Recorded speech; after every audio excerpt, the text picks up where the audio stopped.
মুহতারাম হাজিরিন, স্পষ্ট কথা, আজ নবীর নামে যারা কটূক্তি করেছে, সে যে ধর্মাবলম্বী হোক না কেন, সে যেই ধর্মাবলম্বী হোক না কেন, স্পষ্ট ঘোষণা হলো নবীর দুশ্মনের কোন ধর্ম পরিচয় নাই, নবীর দুশ্মনের কোন রাজনৈতিক পরিচয় নাই, নবীর দুশ্মনের কোন গোত্রীয় কোন বংশীয় পরিচয় নাই। নবীর দুশ্মনের একটাই পরিচয়, ও মানবতার দুশ্মন, ও বিশ্ব সভ্যতার দুশ্মন, ও আল্লাহর নবীর দুশ্মন, সে আমাদের জানের দুশ্মন। ফাঁসি ফাঁসি ফাঁসি চাই, সাতিমে রাসূলের ফাঁসি চাই, ফাঁসি ফাঁসি ফাঁসি চাই, নারায়ে তাকবীর।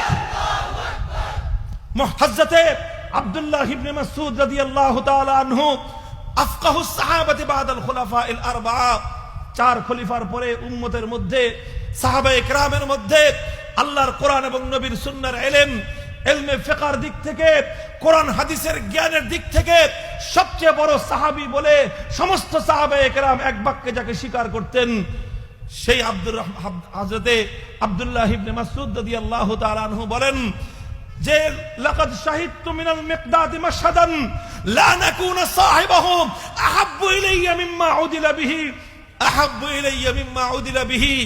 বদরের জিহাদের দিন যখন হযরত মিকদাদ রাদিয়াল্লাহু আনহু ওই কথা বলেছিলেন, ওগো নবী, আজ আমরা আপনাকে ছেড়ে যাব না, জীবন দিব আপনার সামনে থাকব, জীবন দিব আপনার পেছন দিককে রক্ষা করব, জীবন দিব আপনার ডানে বামে থেকে আপনার দিনের ঝান্ডা সমুন্নত করে শাহাদাতের সুধা পান করব, পিছপা হব না, পশ্চাৎপর হব না, ময়দান থেকে আমরা কোনোদিনও পালিয়ে যাব না।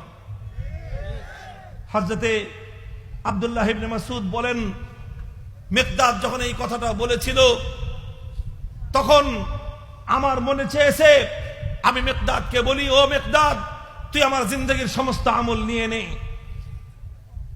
আমার সব নিয়ে নে, সারা জিন্দগির সমস্ত নামাজ, সারা জিন্দগির সমস্ত রোজা, সারা জিন্দগির সমস্ত ইলমের চর্চা সব তোকে দিয়ে দিব, এমনকি যদি তুই চাস আমি আমার জান্নাতটা পর্যন্ত তোকে দিয়ে দিতে রাজি, বিনিময়ে শুধু আমাকে একটা জিনিস তোর দিতে হবে, শুধু একটা জিনিস আমি চাই, বদরের দিন আমার নবীর মলিন মুখে তোর কথায় একটা হাসি ফুটেছিল, আমি আমার নবীর মুখের ওই চাঁদ মাখা হাসিটা চাই, বিনিময়ে জান্নাত যদি চাস আমি জান্নাত দিয়ে দিতে রাজি।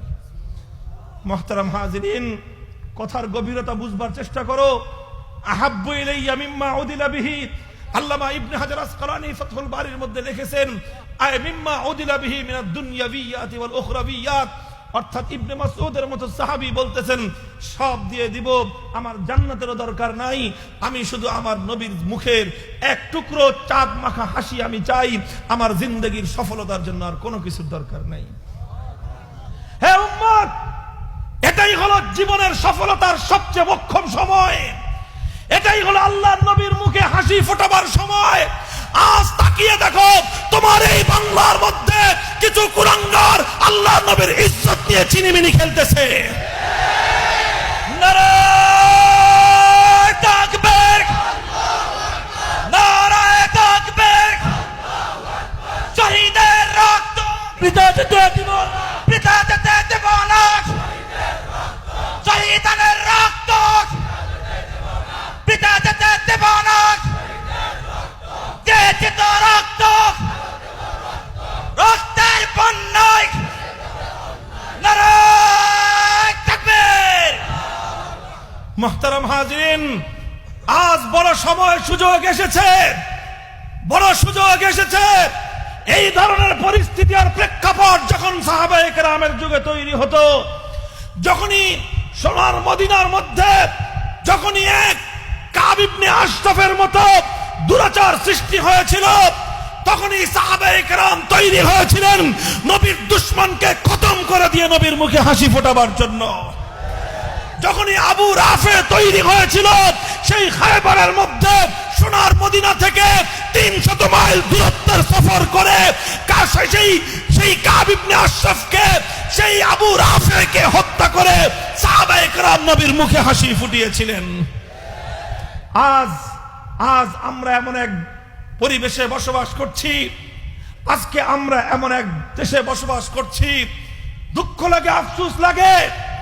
আজ নবীর ইজ্জতের জন্য, নবীর ইজ্জতের হেফাজতের জন্য, নবীর সম্মান রক্ষা করার জন্য, নবীর বিরুদ্ধে কটূক্তিকারীকে তারা সমুচিত জবাব এবং শাস্তির সম্মুখীন করার জন্য যখন তারা ময়দানে অবতীর্ণ হয়, তখন তাদেরকে পাখির মতো গুলি করে হত্যা করা হয়।